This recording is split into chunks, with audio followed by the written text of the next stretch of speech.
You guys can see my screen, right? Yep.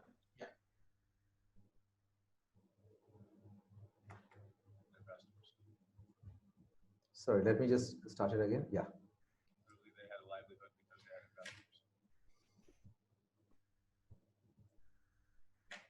This road wave that I was unable to navigate.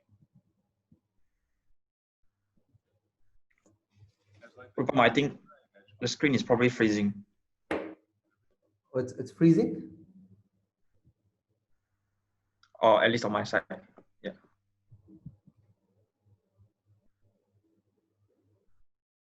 Oh. Also, is there a way to increase the volume, Rupam? Can't hear much. The volume is actually at max. Anyway, let me just play it. It's a 1-minute clip, and I will then narrate what this guy is saying. Just bear with me.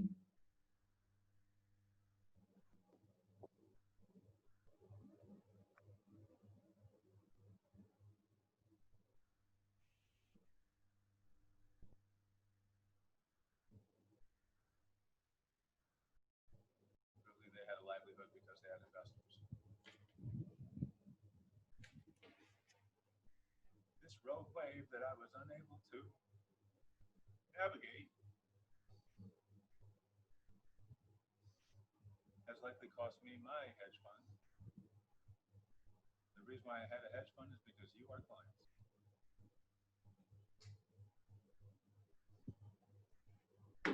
I promise you, every day when I woke up and I would check the markets, I was checking for road waves. Often when I spoke to you on the phone, you'd be on speaker, and I had my two hands in front of me like they're on a wheel of a boat. And I always wanted to make the best turns. And I tried making small ones. And I truly invested your funds like you were paying. I am so sorry. I was unable to manage the road wave that hit us this week.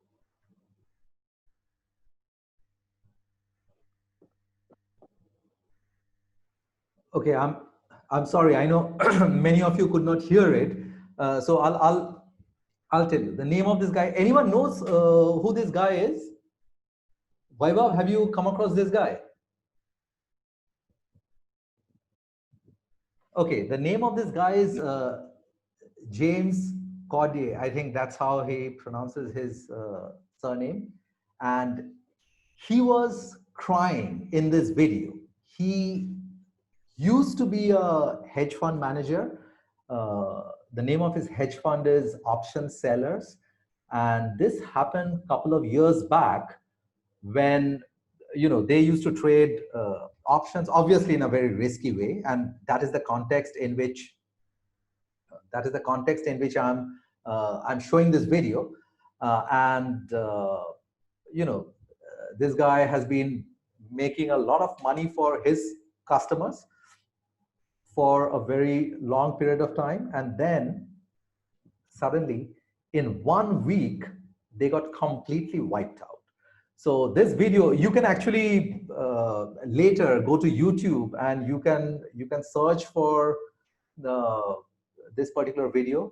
Type hedge fund manager, cries on YouTube, or hedge fund manager who lost all his clients' funds. And this is what happens when you trade options like an idiot.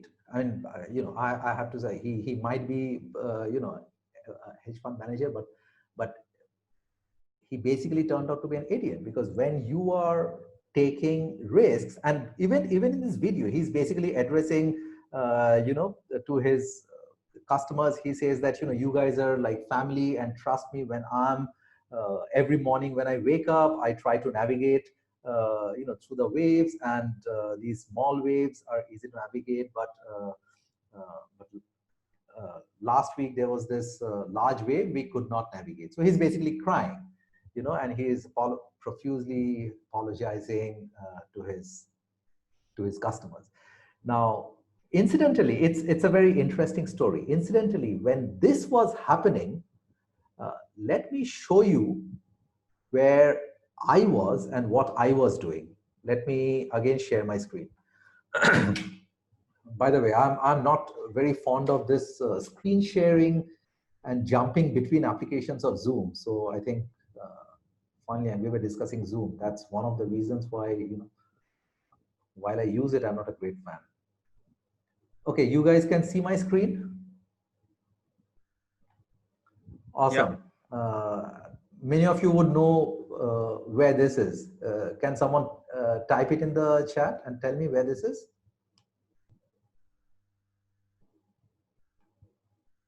Absolutely, yeah. This is in Peru, and this is me on the right.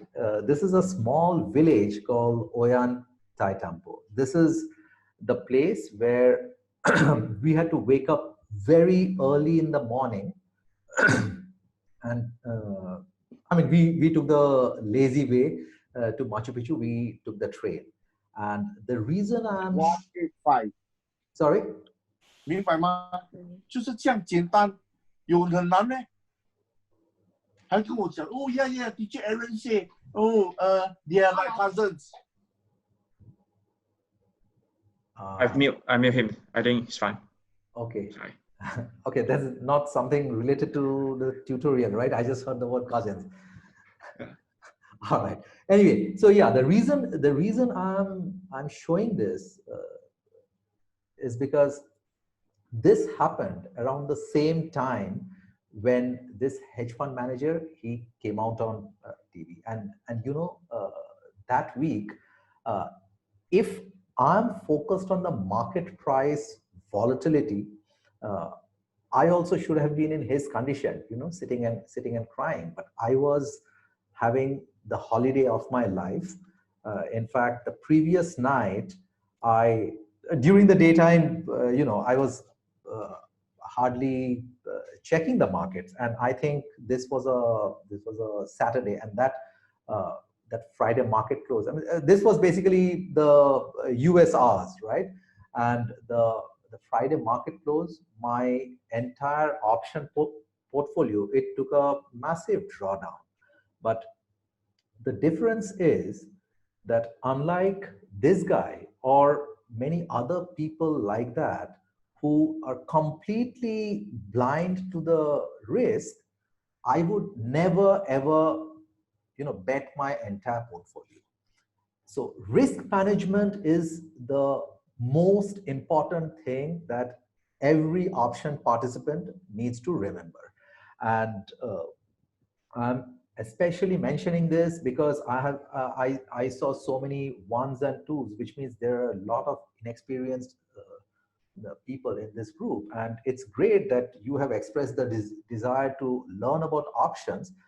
But the first lesson that I want to impart is whatever options are leveraged instruments. So while you can end up making a lot of money with options, you can also end up losing a lot of money with options if you use options stupidly. And that is exactly what this guy did.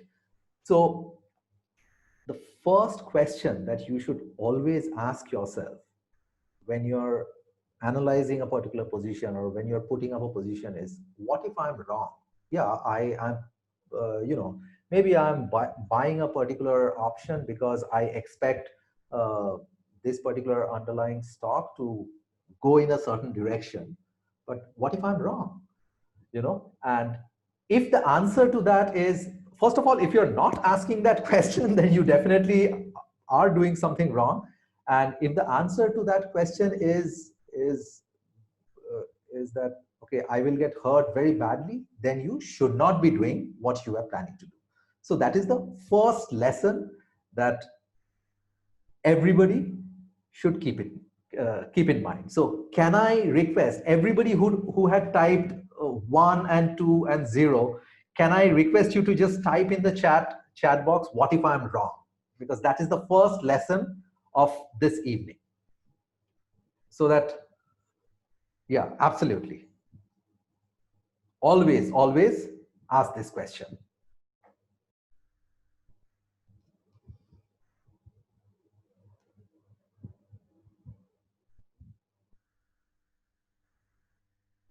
Okay, I'll share the screen again.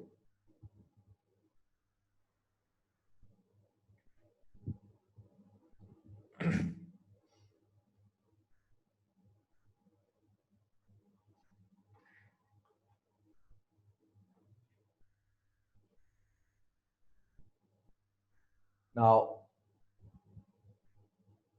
options play a certain role for us. One is options help to generate a very nice, healthy stream of cash flow, which basically sits over and above the other cash flows that we generate from our investment portfolio, which is basically the dividends. And I will exactly explain how we generate this cash flow. Along with that, often what happens is, let's say we are analyzing a business and we really like that business. It ticks all the boxes, but unfortunately we see that the business is not available at a price at which we are comfortable buying it. So I have two choices. One is I can just sit and twiddle my thumb. I can just keep my money ready to be able to pounce when that business is available at my desired price. Now that can take weeks or months or even years sometimes, or sometimes it might never be available. I mean, there are businesses which I have been having in my watch list for literally over a decade, but I could never get a chance of buying that business at a price which, Amazon is one great example. I do have Amazon shares, but I would have loved to have much more than what I currently have. And it's simply because I always felt that Amazon is, priced richly. Of course, it's much later, after following the business for, over 5-6 years closely, and after having it in my watch list for even longer, I have started to really understand the business deeply. And what I realize is that it might not have been as expensive as I thought it was, because of reasons that we will discuss in later tutorials. So options help me to position myself in a certain way so that if the share price comes down to my desired level, then I get to acquire the share in a very unemotional way. Whereas if the share price does not come down, if it keeps running away, then I get to make a return on my cash, which I have been keeping aside to buy the stock. Because for a very long time I have been eyeing the company, and I have been sitting on the cash, but that cash was not generating any return for me, and that pulls down my overall return, right? So using options, we managed to get around that. And of course, options are great tools to enjoy explosive profits when a certain stock moves in a direction of our position. When we can position ourselves in certain ways where, and I'll show you examples where options can give us explosive profits. So we use options in various ways, and it's basically a combination of these which sit along with our long-term investing. So that is how options help us. Now, talking about risk, I have shown this picture earlier. This is how my portfolio looks like. And, I am a fairly concentrated, maintain a fairly concentrated portfolio. So 90% of my total portfolio is my long-term holdings, and just 6 stocks add up to, I think now it's over 80% of my total portfolio. And it is just the 10% slice which I use in slightly speculative manners, and that is where my option positions sit. So imagine, I mean, even if I lose this entire chunk, and by the way, when I say okay, here I have to clarify. When I say I use 10% for options, this is not the premium I bring in. This is the total amount of notional. What does that mean for the newbies? That is, if each and every option position of mine go wrong, that is, if I'm, let's say if I have 5 option positions, and if all of them go to 0, and if I lose my entire capital, which I had, entire risk capital that I had allocated, I would maximum lose 10% of my total portfolio. So that is how I think of risk. So the first question was, what if I'm wrong? And the next important thing when you're using options is money management and position sizing. That's very, very important. And often what happens is, there's something called a call option. Let's say I buy a call option and the stock moves in my desired direction, and the call option generates explosive profits. So often many new investors, they feel tempted and they think that, hey, in that case, why invest in stocks at all? Why not put all my money in options? Because, for the same move, maybe the stock would have given me a 20% return, whereas this option has given me a 200% return. So why not put my entire capital in options? And that is, again, a huge mistake. So that is a money management mistake. Because what these people don't realize is that while you can make explosive returns, you can also lose the entire capital. So that's the reason money management plays a very, very important role when you're using options. Now, see, here I have to mention that when we think of options in MoneyWise Smart, for our analysis purpose, we do not consider the leverage at all. While we are happy to take the upside, but we would not increase our position, because for each individual option position, we have to invest a lot less. So we keep leverage aside when thinking of options. And it will become clear when I go deeper into the strategies. Now, I have always believed in being very transparent, and a couple of weeks back, we had a tutorial where I shared my actual portfolio, and I'm going to do exactly the same, because, many of you don't know me, or you don't know MoneyWise Smart. So, I mean, why should you listen to us? So it's, I thought it's right that I be transparent and share my portfolio with us. Now, this chart, all these blue bars are the total amount of cash flows which we brought in using our option strategies. And you can see that there are, I started recording it since April 2017. So it's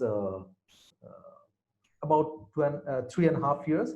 And, there are months when we have had negative cash flows.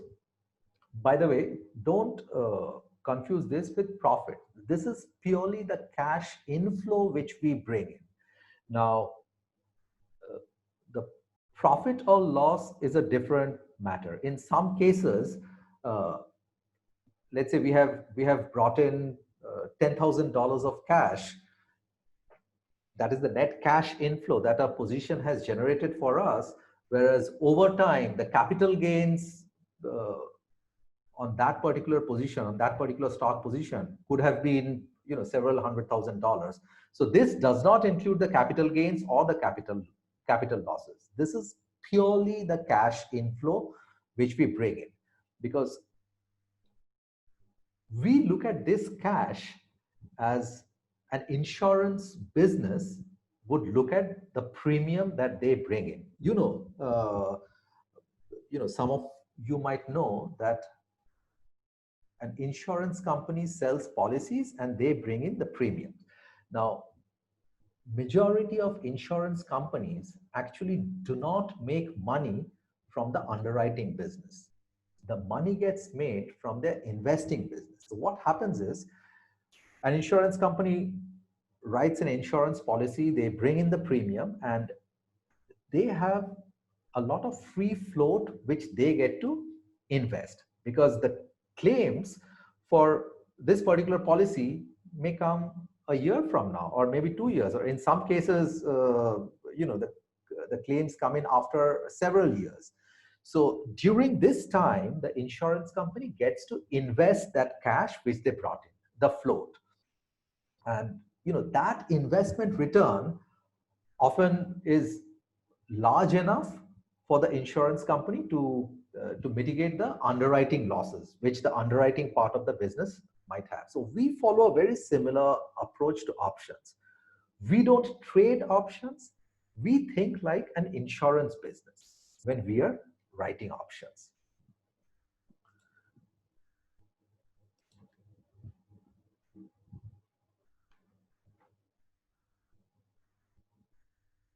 So this picture shows the cumulative amount of float that we have brought in, and you can see that in the month of August, we had a very good option position which generated some explosive profits. Many of you know about it. I have discussed about it in our previous tutorials, and our option float that we brought in since April 2017 is more than $400,000, and this is basically the cash which funds some of our stock purchases.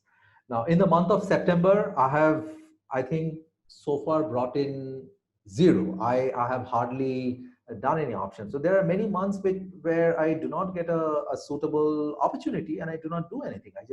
I just sit tight. So September, I might just close a few positions. So what I'll do is I will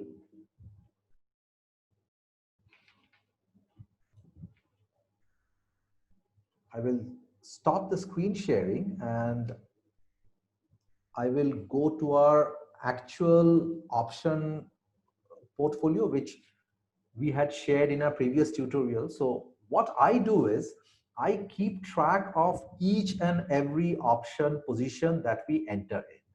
Now, this is purely our option position. And in this option portfolio also, we have some stocks which we acquired because some of our put options got assigned. And for beginners, I will explain what that means. Right now, just stay with me. Now, couple of weeks back, I had presented this portfolio, and at that point of time, the portfolio was up about, I think, over 1.3 million. This is the profit, the unrealized profit on the portfolio.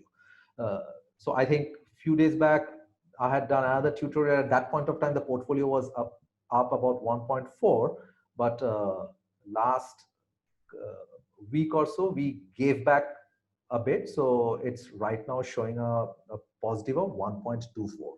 Now, as I had mentioned in our early tutorials, now this is, sorry, Kelvin, you have a question. This is realized cash flow. Are you talking of the portfolio or are you talking of the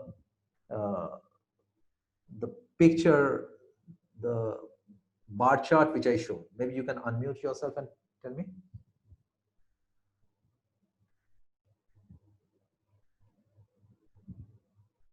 Okay, we will address the questions later. So So yeah, talking about that portfolio, I'll just go back and share the screen again. Now, as I have explained earlier, now we think of options not as individual positions. We think of it as a system. And the reason this portfolio has run up is because I just stuck to the system.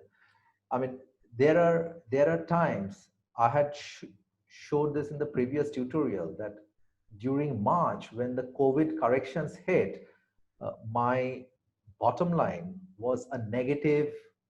I think the biggest drawdown was some negative 700 or $800,000.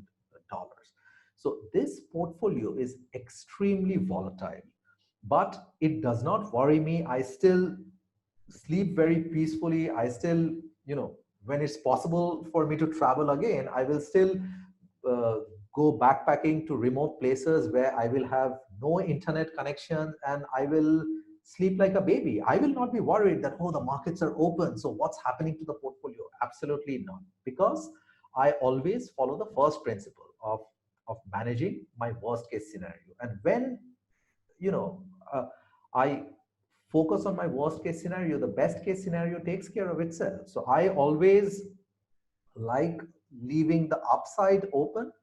And later I will discuss a specific option position of mine, which, you know, last time when I showed it, that position was up some $20,000.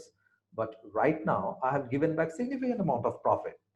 That is the unrealized gain. But it does not worry me because, again, I think statistically. I don't think of I don't give too much importance to the individual positions that you see on the screen. For me, it's the sum total of these and the positive expectation which I have from the sum total of these, that is what matters.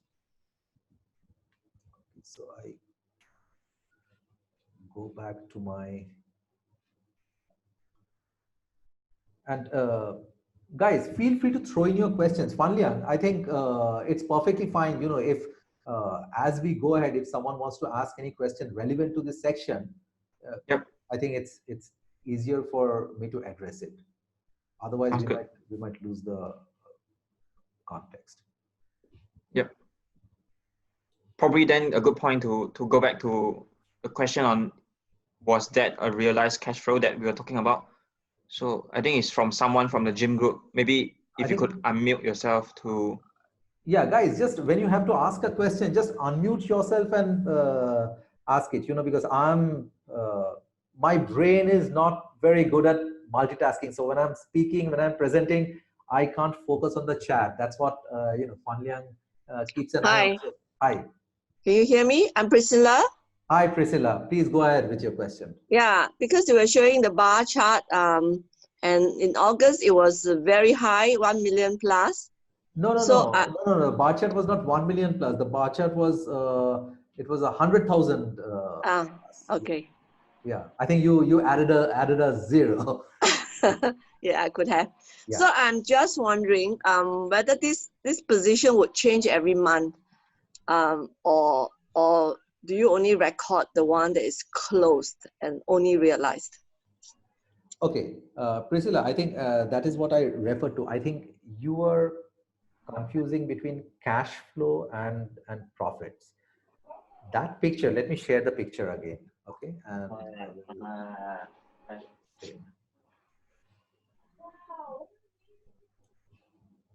you can see my screen? Small.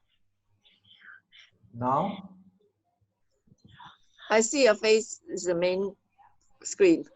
The Sorry? one is the small, tiny screen. I don't know how to make it big. Okay. All right, I can see now. Okay. I think, yeah. So, so here, what you see here, all these bars, these are the cash inflows that we bring in. The cash inflows do not change.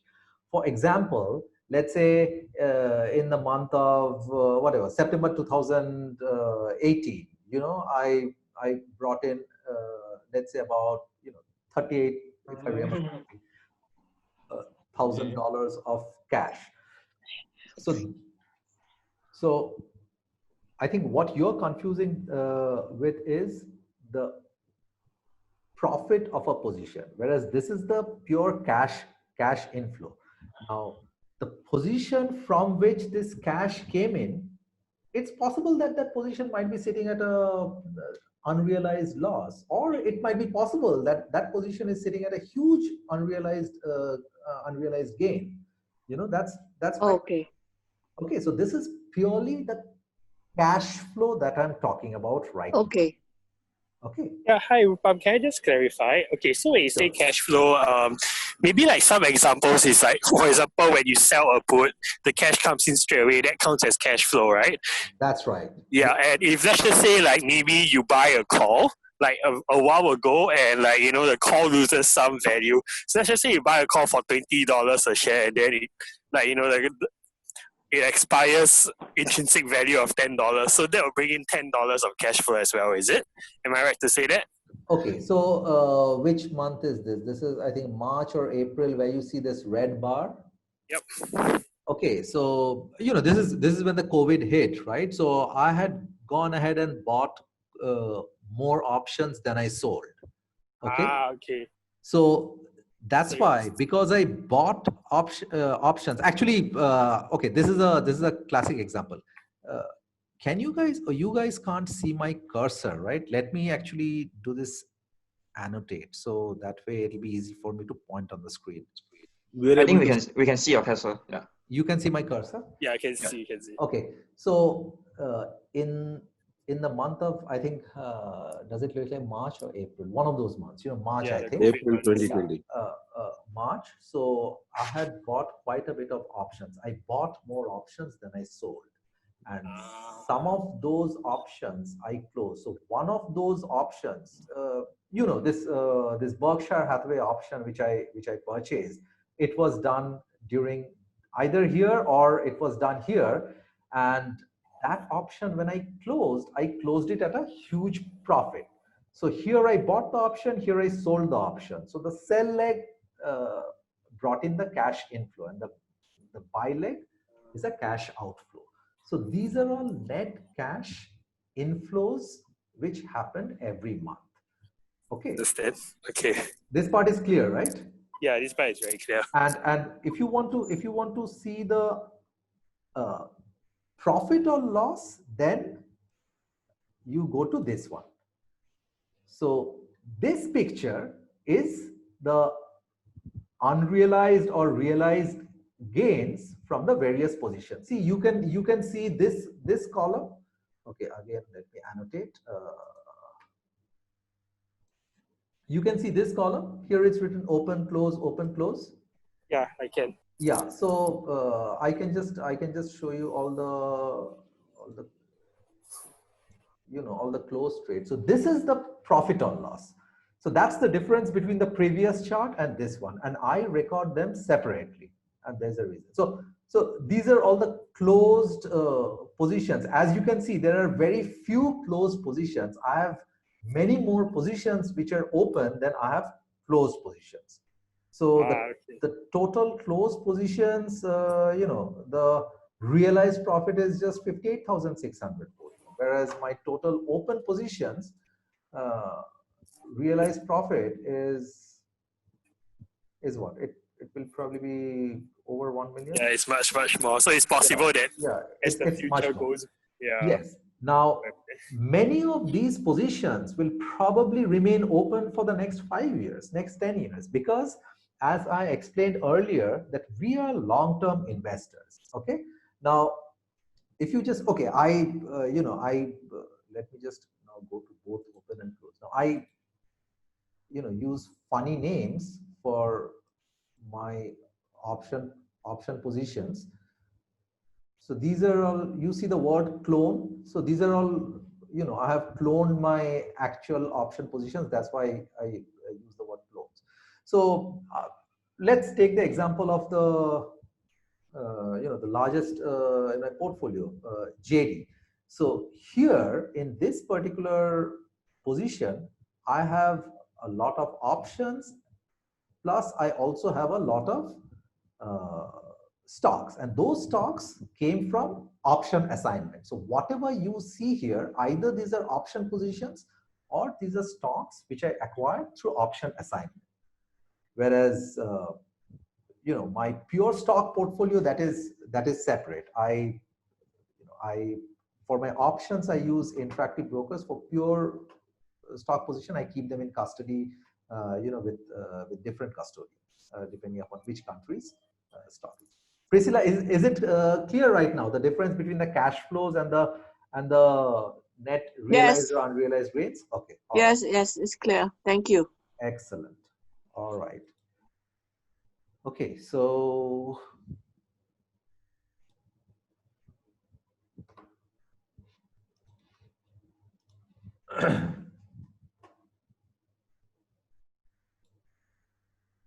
okay, so we have already done the portfolio review. So any other questions anyone has before we get into the option basics? We are still just starting, guys.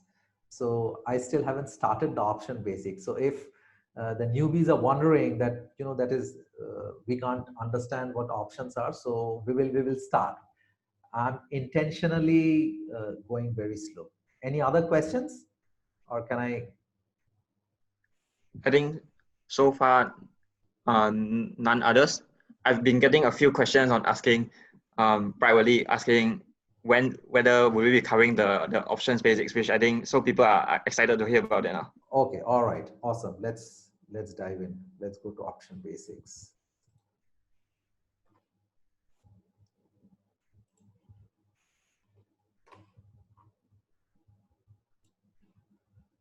Now, let me start by telling a story.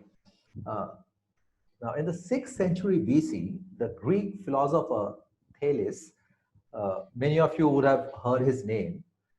Now, he was very versatile. He was a mathematician, philosopher, thinker, and he used whatever financial resources he had to place deposits on all the local olive presses. There used to be lots of olive farms, and Thales went and put a deposit on all the olive presses. Now, there was a lot of uncertainty about the upcoming olive harvest. So Thales could secure the rights to all those olive presses at a very, very low rate. And when the harvest season actually happened, it proved to be bountiful. And this resulted in very high demand for those olive presses. So Thales could go and charge a very high price for their use. And he reaped a very handsome profit in the process. Actually, this made him a lot of money. Now, this is the 6th century BC, and this was the first known use of an option contract in history. Now, fast forward 2,500 years, in 2008, during the financial crisis, Warren Buffett sold options, generating a cumulative premium of close to $5 billion for Berkshire. It was $4.9 billion. But he elegantly explained the rationale behind these transactions. And that was a complete aha moment for me. Just understanding his thought process. So many of what we do derives from his teachings. And interestingly, neither was he trading nor was he trying to time the market. So he was using options in a very, very intelligent manner.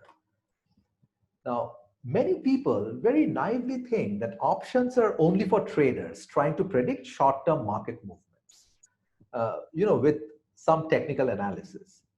But that is a very myopic view in my opinion. It's, by the way, not possible for anyone to live without getting affected by options in some form or the other. Now, can you guys tell me if any of you have ever put in a non-refundable deposit on a property? Can you just type deposit if you have ever done that? So I'll get an idea of how many of you have bought a property in your life. Okay, so we have quite a few here. Awesome.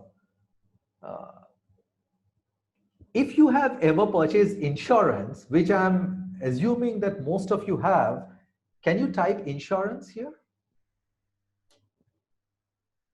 Okay, obviously that will be a much larger number. Okay, guys, so do you know these are both forms of options? So you guys are actually familiar with options. So there's nothing to teach. I mean, you already know what options are. So the tutorial is over. I'm kidding. So you know, basically unknowingly you have used options. A deposit, a non-refundable deposit, which you put in at the time of purchasing a house, that is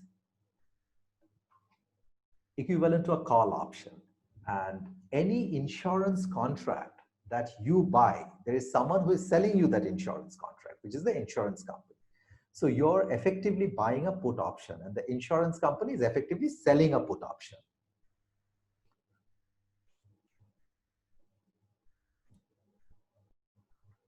Okay.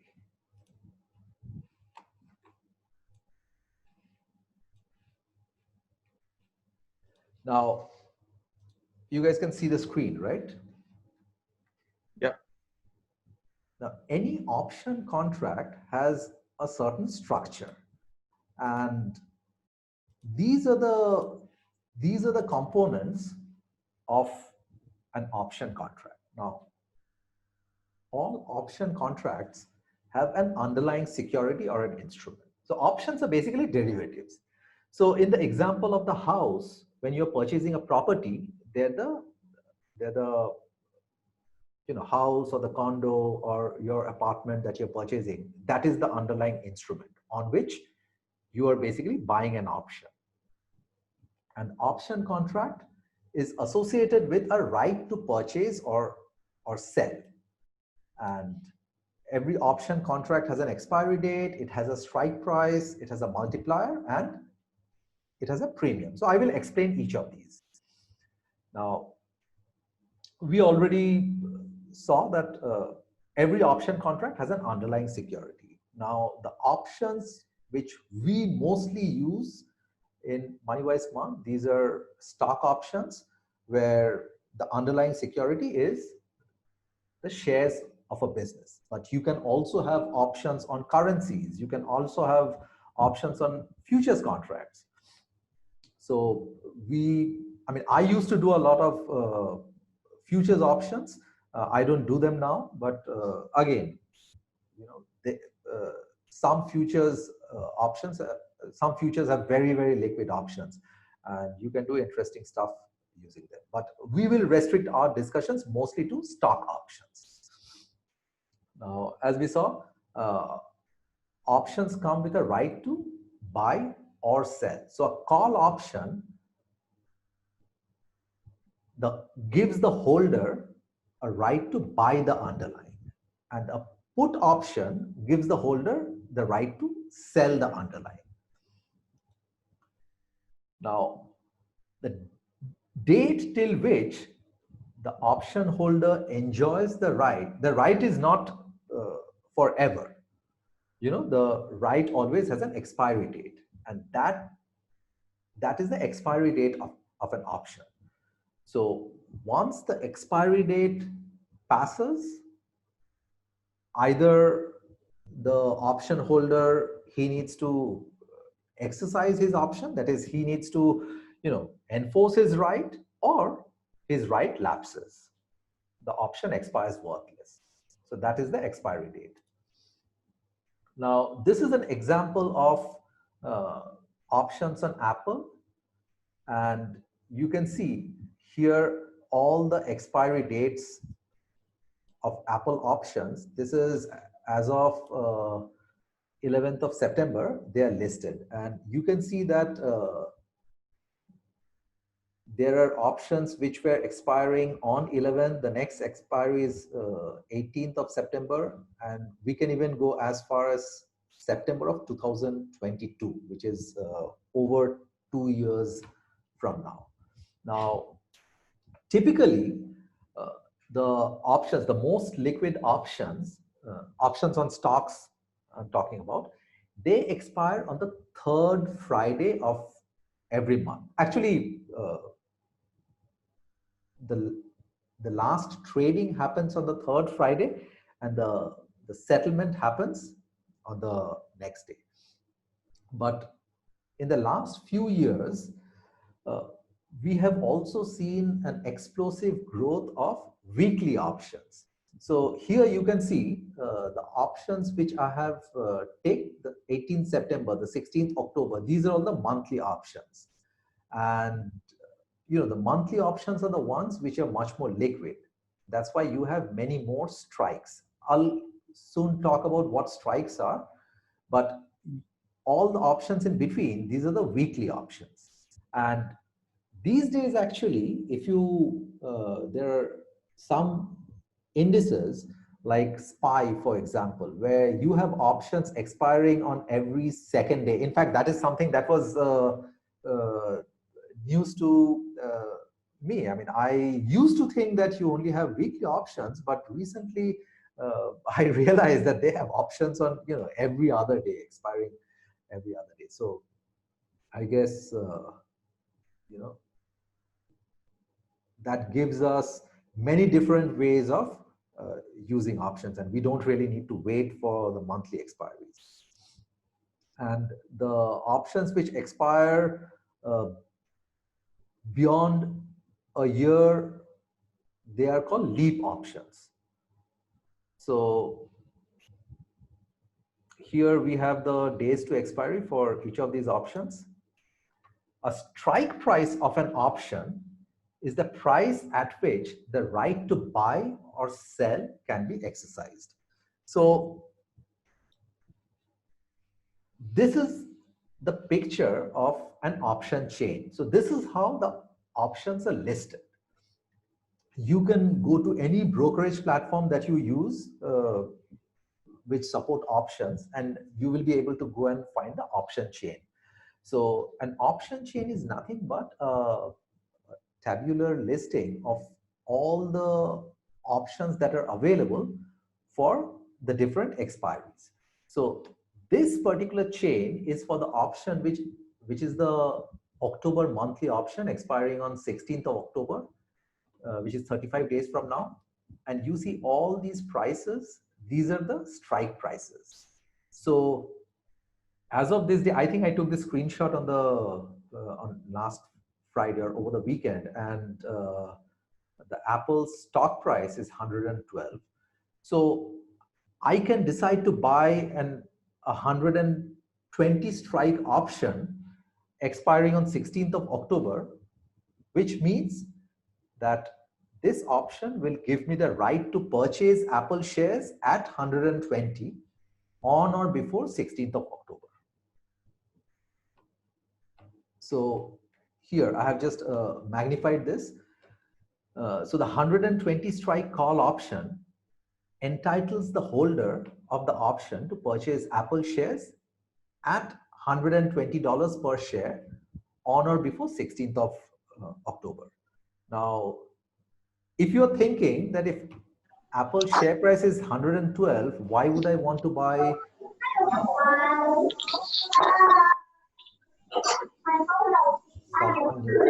Someone needs to be muted.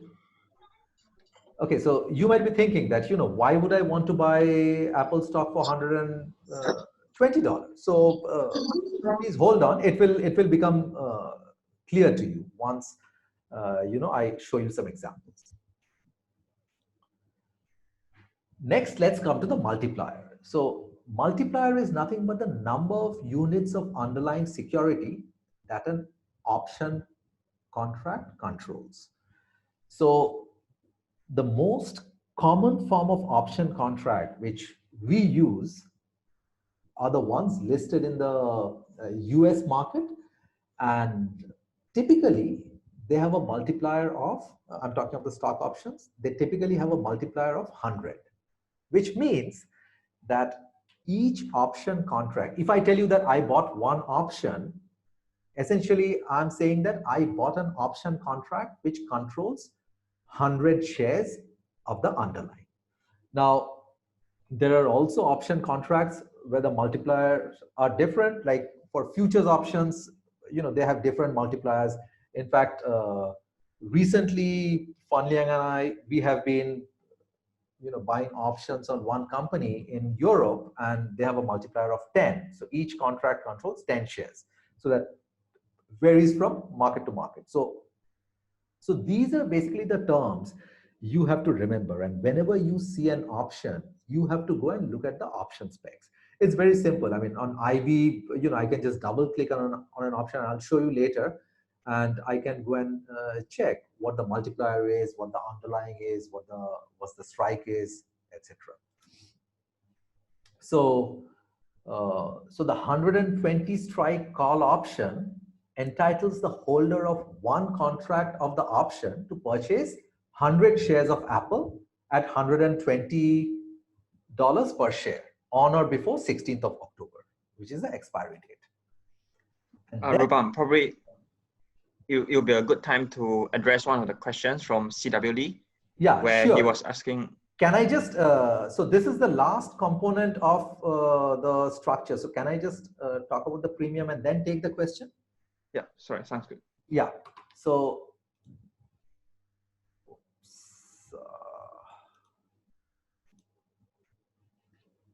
sorry guys.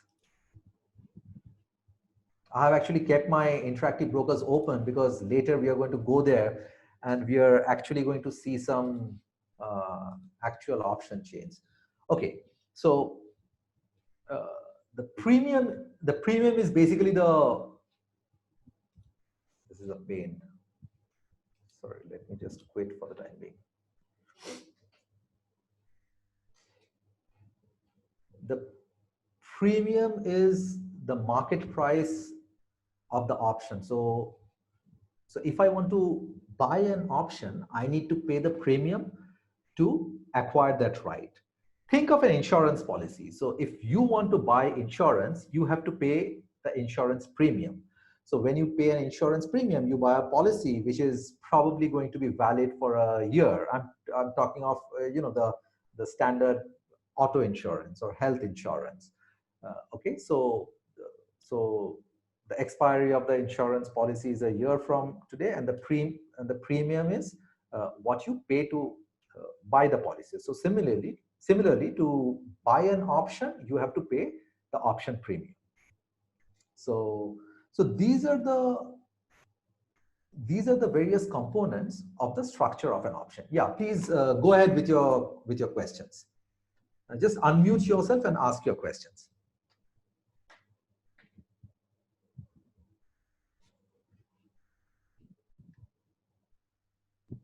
Hello. Hello, I just want to check. So just now you show a screen. Yes.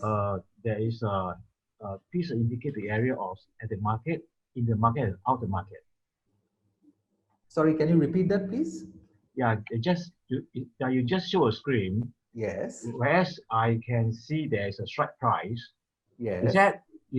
Is that from there we can identify where is the in the market, at the market, and out the market? Is that, yeah? Yes, absolutely. You're right, and I will actually cover that. You're absolutely right. Thanks. Yes. Yeah. Any other question?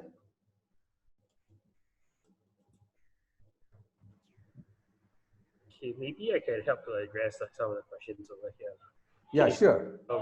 Yeah, so, okay, actually when it comes to options, right, like what Rupam just covered, so some of them, it's like one term to describe it is actually the moneyness of it. So as you can see in the chat, there's 3 types of terms to describe it.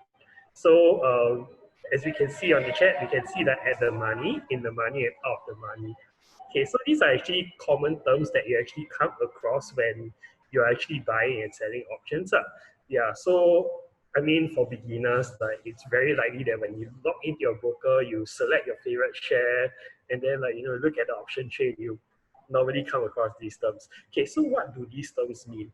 Okay, so actually, right, an option that is in the money means, right, so for example, if Apple is selling at I'm not sure what Apple share price is right now, but if Apple is selling at maybe $125 a share right now, let's just say okay, I'm not sure what's the updated price. So the share price is 125 and you buy a strike 100 call option. So in this case, the option is in the money is because if you actually decide to after you buy the option and exercise it, your option has a certain amount of value. It has $25 of value. So when we refer to these options that have intrinsic value, like intrinsic value in the sense that when you straight away exercise and you can get money, these are what we call in the money options. Okay, so at the money options, right, actually refer to like when, let's just say Apple is trading at 125 and you buy a strike 125 call option. So this means that if you exercise the option right now, you probably will get zero lah, or maybe just a little bit of money. So those are at the money. So at the money, again, this refers to strike prices. And when the strike price is almost equals to the share price, you call it at the money.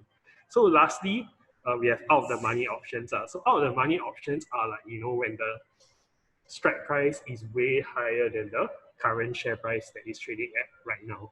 So if let's just say Apple is trading at $125 a share right now, and you want to speculate and you want to buy a strike 150 call option, that means you're agreeing to buy Apple at $150 a share sometime in the future.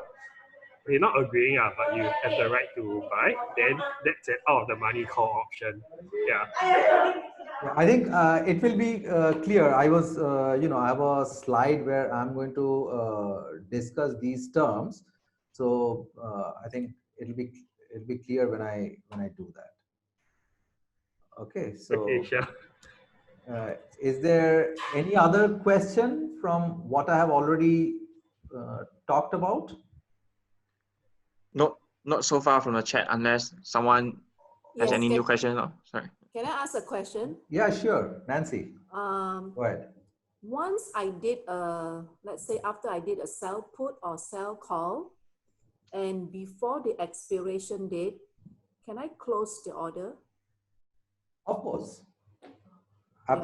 Absolutely. Okay. I'm in the midst of learning, so I just want to know because I did. Yeah, absolutely. So, options, they have, in fact, our preference is options we have that have reasonably liquid markets.